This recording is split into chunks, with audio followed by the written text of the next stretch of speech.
GEEKCASTER. I'm Michael 7 Michael. Yes, 1 2 1 2.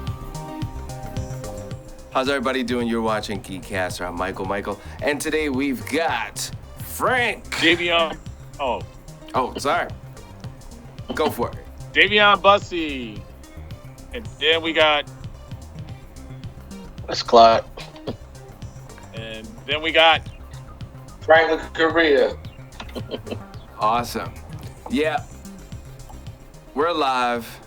And obviously we didn't rehearse that. So you know we're live. Now you know that was the test. So first I want to shout out everyone that's watching us on Optimum, on Cablevision, all throughout Suffolk and Nassau, Long Island, New York. Anyone that's watching us in the boroughs, in Brooklyn. If you're watching us on YouTube, and you might be watching us on IJ, either way, thank you for watching. Everything sci-fi-fantasy, pop culture, commentary. So just want a quick shout out to Wes. Congratulations, you have a couple projects coming out on Tubi. Yeah, thanks a lot. I do. One of them you are an associate producer of. So, what's the name of the project? You able to tell people about that? Yeah. I mean, most definitely. Well, we have, like you said, we got two projects. They're serving as like pilots ultimately for a series, but right now it's just the pilots. So one is called Playing Dirty. It's based on a best-selling novel by best-selling novelist Kiki Swenson. That's the one that you were in on with me. We worked on that for a while ago. Finally got some distribution for it, and then the other one is called Groupie: The Blueprint of a Self-Made Millionaire. Excellent. That's the other one. Now, yep. Frank, So okay, good. Mm-hmm. Oh no! I was just gonna say it's they're due out in the fourth quarter, so it's sometime between now and in December we should see it. I don't have the date yet. Excellent. Now, Franklin, you have, I think, 3 projects on that same streaming platform, correct? Wow. I got one. Let's see. Through my web series is on there, so that's one. And what's the name of that? Then you got. You got to plug it. It's, it's called No Budget Theater. No Budget Theater. Okay. Yeah. So anybody who has a movie that was made with practically no money, if your film is under 40 minutes, which is a mini feature, if you want to call it like that, or just a short, which you will call it. I at the time when I had the luxury, I took your film and put it on the show, and there's seven episodes that are still going up. But right now, only episode 1, Harmony, is up right now, as well as my feature films. Okay, excellent. So now for the audience, just to give you guys a heads up, we're going to talk about filming today. We're going to talk about directing, acting, producing content, some yay stories, and hopefully those individuals that might want to work with any of us and or anyone else that you I need not to do that. Oh, I need to do this. So hopefully this will be not only a venting session, but also be a learning opportunity for anyone out there that wants to get involved in production. So, Dayveonne, I know there's a lot of times as an actor, and you're an actor, you also do stunts as well, where you've come across situations that you've seen, even from an actor standpoint, where the directors or the producers might not know what they're doing. Yeah. So was there any particular things in your head that you like, hey, you know what, if you're in a production, you see this or that, stay away from, like, what would your advice be? Any stories with that? Okay, so one story I'll basically say, there was a toxic female on set. basically tried to take control of the project. Okay. and and I basically notified the director, like, look, you gotta handle this, like, because she's not making the environment great for us actors, especially the ones that are experienced. Because if you're doing a fight scene with her, she gonna either hurt you or you gonna hurt her. I have a question. And What position was she? Was she an actor, a stunt she performer? was an actress, Okay. and she never went to the training because the guy was trying to train people to actually learn how to do tuck and rolls and stuff like that. I already knew how to do those. How to handle a weapon, I already knew how to do that. Mm-hmm. It was just when it was time for her to do the training, all the other people were prepared except for her. That's huge. And she gave, and she would look like, yeah, and she would look like, oh, I'm nervous. Oh, I'm scared. Okay, but you signed up for this. Now, did the director or the producers on set, how did they handle the situation? Really, to be honest with you, it was kind of poor until they started to notice people were leaving the project. Wow, I got that bad. Yeah. Now, how would you handle that, Wes or Franklin? Like, just from the information given so far, what would you guys do? Well, I mean, I think one of the most important things on a set, obviously, you know, when you're a director, you know, you're the crew chief, and you know, it doesn't mean you have to do everything on your own. You really need to rely on your team and the people that you got to delegate authority to. Mm-hmm. So if it came to me, I probably would have told you to handle it, Seth. I know. On set, because if you know, Seth was usually my guy that don't mind telling people no. You know what I'm saying? Right. So he's usually the guy that's like, hey man, our time is going, you know, stuff like that. You always have to have that, whether that's your first AD, your second AD, or your line producer, whatever. I probably, depending on what I was doing at the time. But yes, if it's an actor, now that is definitely, I work directly with the actors.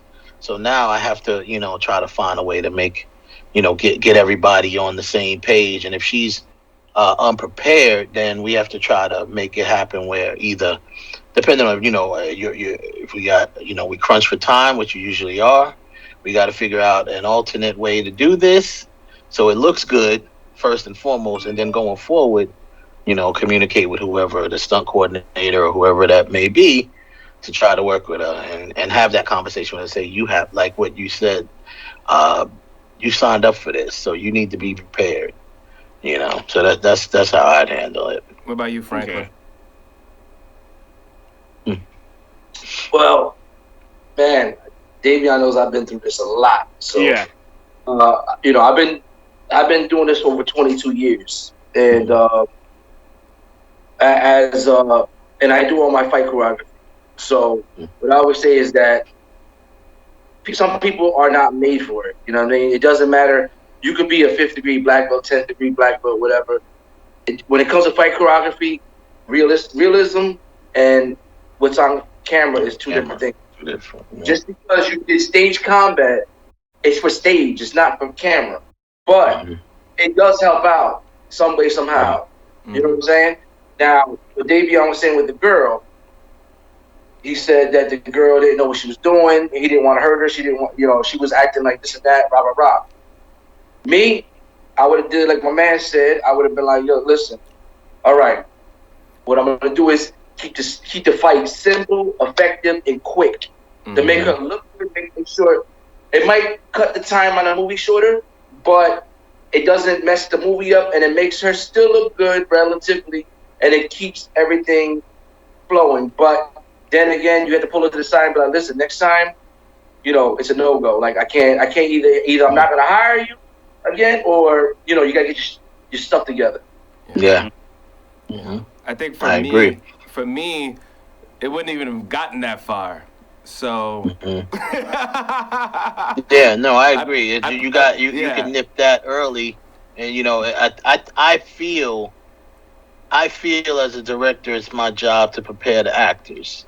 You know what I mean? As a matter of fact, I challenge every actor that ever, you know how I do, Seb. I challenge them to know the character better than me, to know the script better than me. Mm-hmm. You know what I mean? That's how I always challenge my actors way ahead of time before we even. So I'd like to think I would have probably picked that off early because I literally quick funny story. One of my first films ever that I did back in like I don't know, it's like 2002, 2003, but Rebel. It was called Rebel, and I had this one girl on there, man, and it was a very called for physical stuff for this one actress. God bless her soul.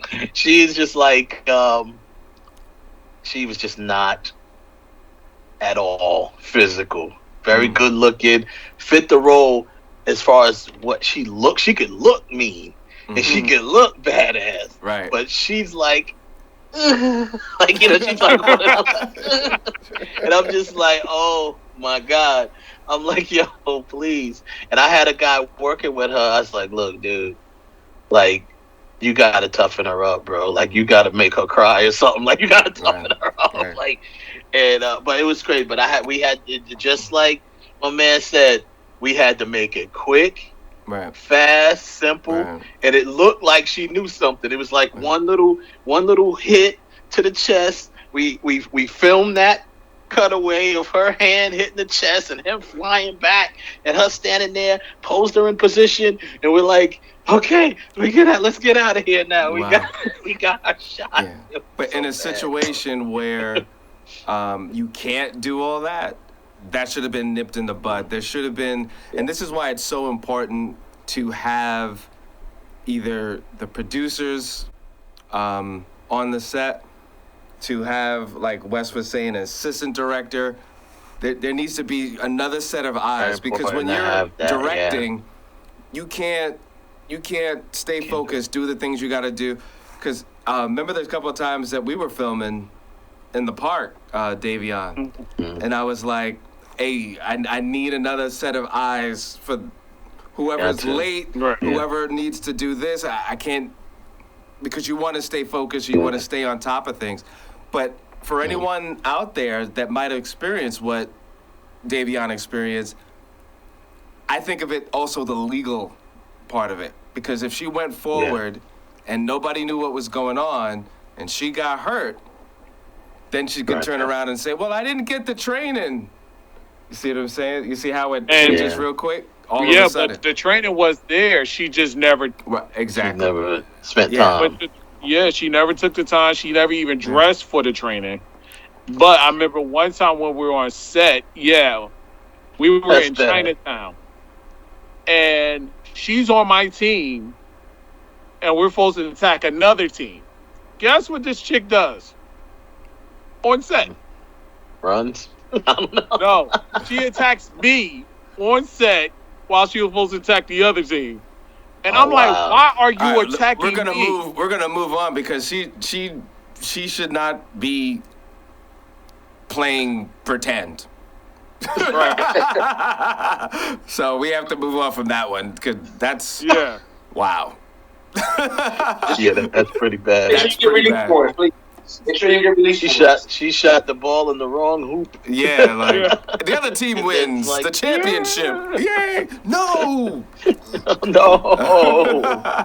That's bad. That's pretty bad. Okay. We spoke about this a little bit before the episode. Production assistants. I've seen, what was it? I won't tell you which one of them, but one of the Law and Order sets. There's a bunch of them, so that way no one can be like, hey, wait a minute, you talking about... There was a production assistant, and she was treated so bad. She was treated so bad. I mean, there's definitely like, go get the coffee, and like attitude of which coffee they wanted, and just, I was surprised, especially in the world of Me Too and all these other things. She was, the way that she was spoken to was just not cool. I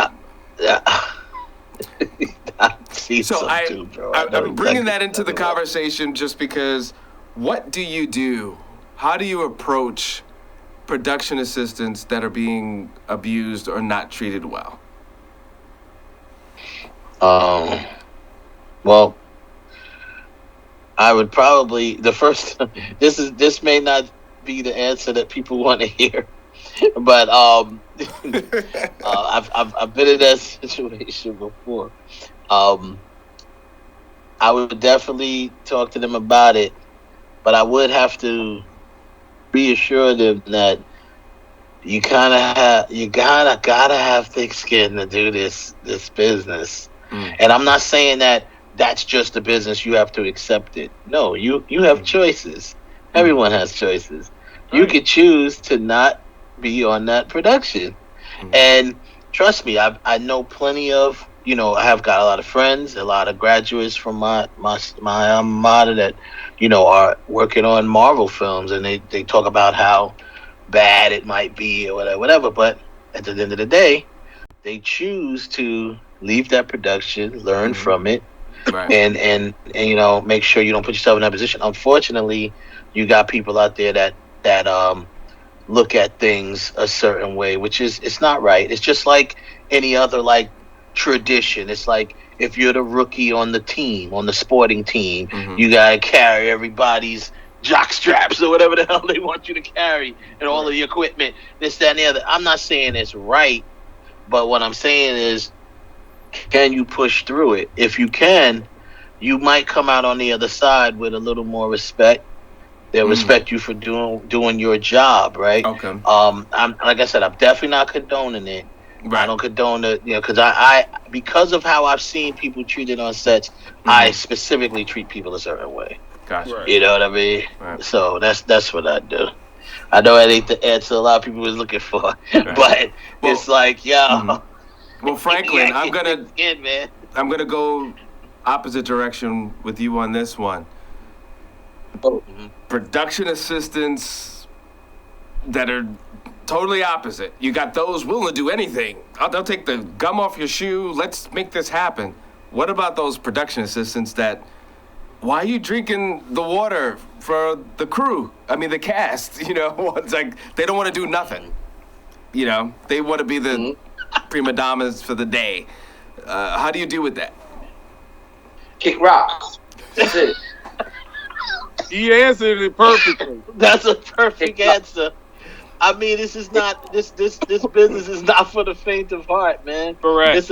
It's a tough business, and it's you face every one of us in whatever position we're in are going to face challenges in this production, and I'm sorry, I don't have time to worry about anybody else that's don't even want to do their job, and they think.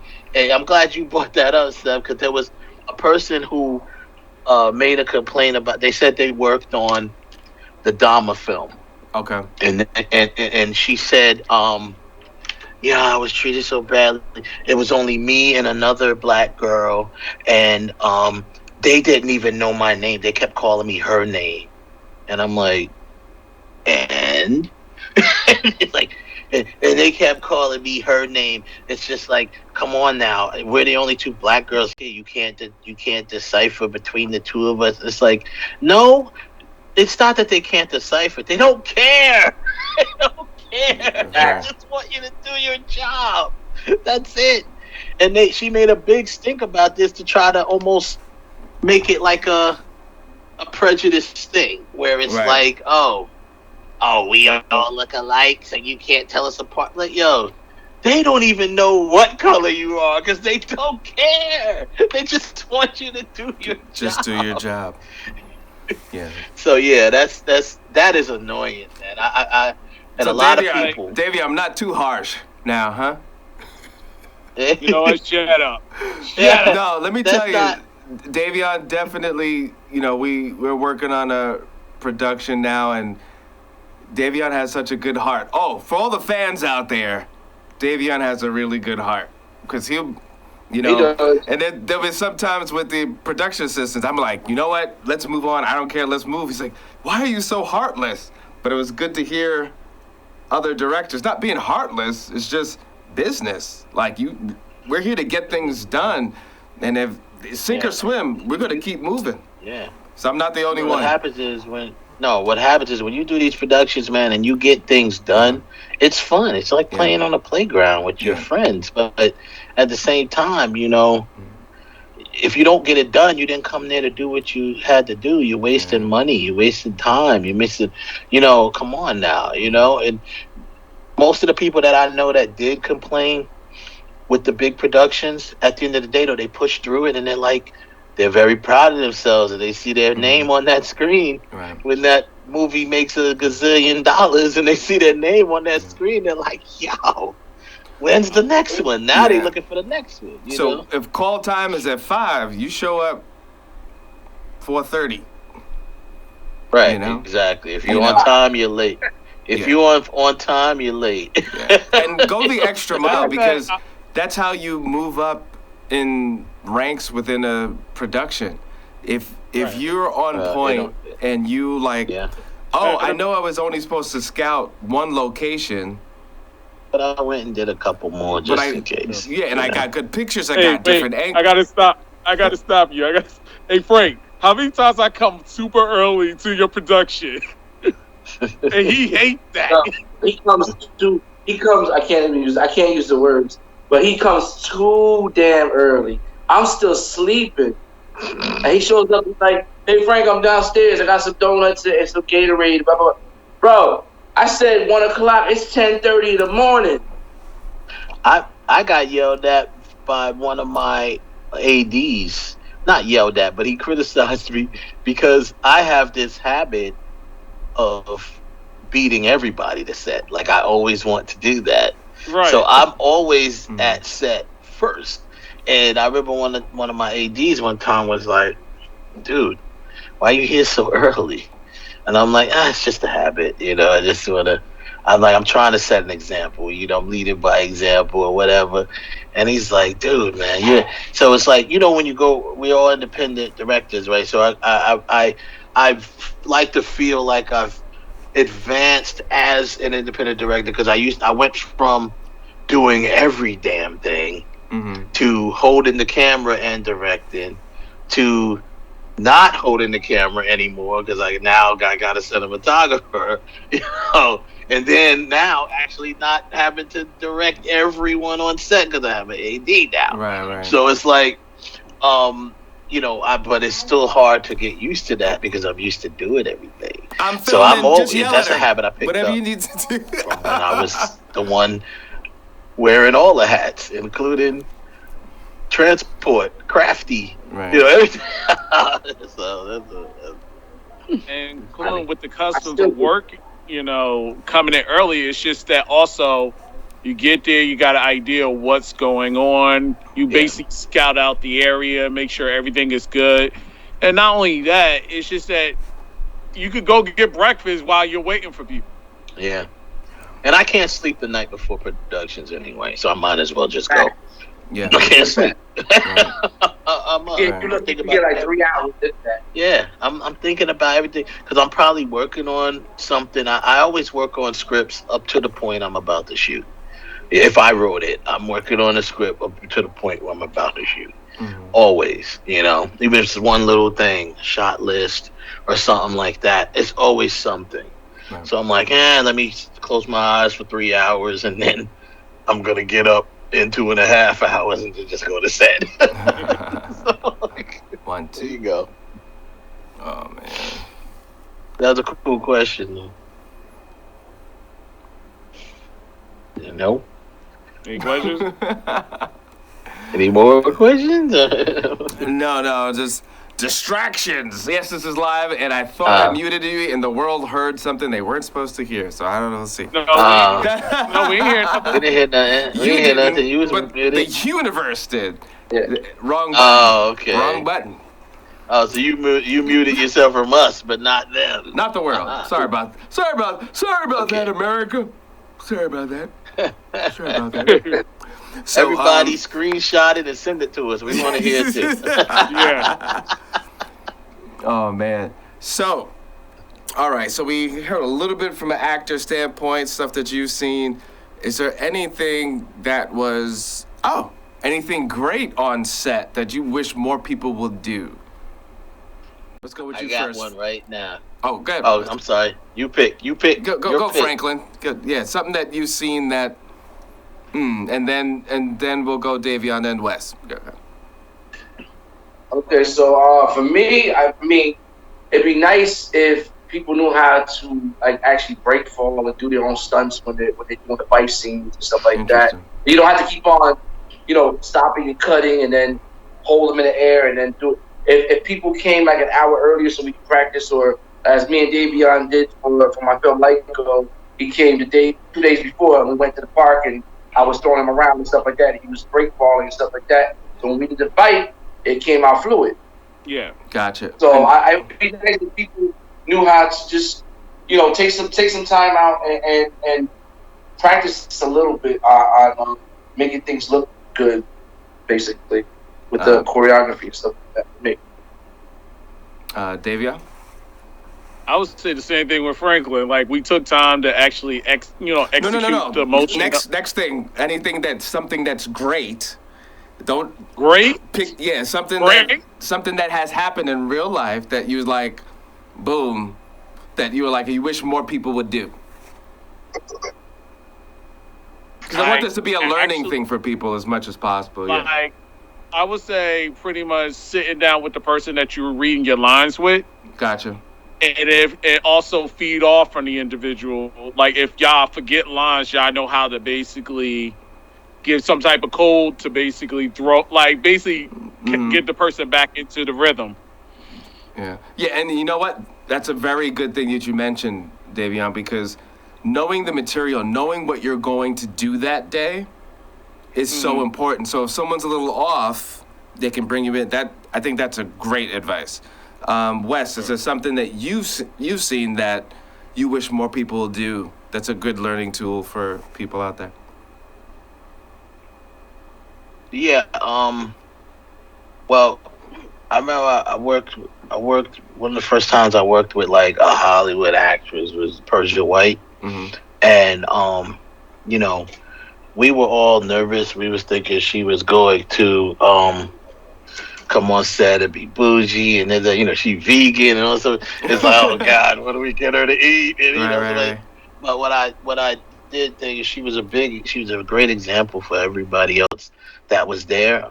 She showed up early when we did our table read. She knew everybody else's lines other than herself. Like, she really, I think actors should. I get a little annoyed sometimes when actors just study their lines. I'm like, you should know the story. So you shouldn't just know the lines. You should know the story. So I'm not telling you to do anybody else's job, but so that's what so seeing her, it was a big relief that she was so professional, and not that I didn't think she would be, but she was so on point. She came in, she like her process of learning lines is literally she had a composition notebook and she rewrote her lines by hand. Wow. You know what I mean? Wow. In her book. And her whole scene, not just her lines. She rewrote the scene. That's crazy. In her book. And that's how she said that's how she remembers. So if you and then okay. Yeah. Well, if you don't mind. No, I'm just saying go ahead. Okay. I'm looking but at that's the time pretty clock. much the story. Oh yeah, okay. That's pretty much the story. Just be super prepared, man, and know the scene. Don't just know your lines. So, if it's all right with everyone, I would like to continue this and also talk about Black Panther and as a part 2 to this video. Is everybody up for that? Okay. Yeah. Cool. Awesome. So, if you're watching us, this is if you're streaming live, we're coming back again. If you're watching on cable, you'll see this the next week.